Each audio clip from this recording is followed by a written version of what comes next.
దిక్కుమాలిన బీదలను నీ ఇంట చేర్చుకునుటయు, వస్త్రహీనుడు నీకు కనబడినప్పుడు వానికి వస్త్రములిచ్చుటయు ఇదియే కదా నాకిష్టమైన ఉపవాసము.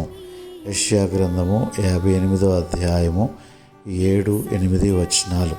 ప్రియమైనటువంటి దేవుని బిడ్డలారా, ఈ వాక్యము ద్వారా దేవుని యొక్క ప్రేమ మానవుని ఎడల వెల్లడి అగుచు ఉన్నది.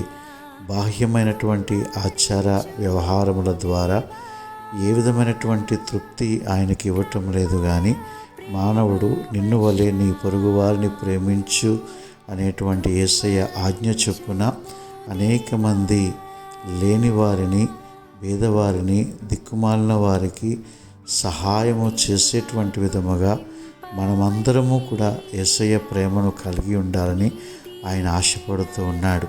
ఉపవాసము అనుదానికి సరైనటువంటి నిర్వచనాన్ని ఆయన ఇస్తూ ఉన్నాడు.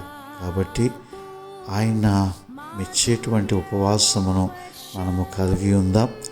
అంతరంగికమైనటువంటి ప్రేమను ప్రతి వారి ఎడల మనం అలవర్చుకుందాం. God bless you. దేవుడు మిమ్మల్ని దీవించునుగాక. ఆమేన్.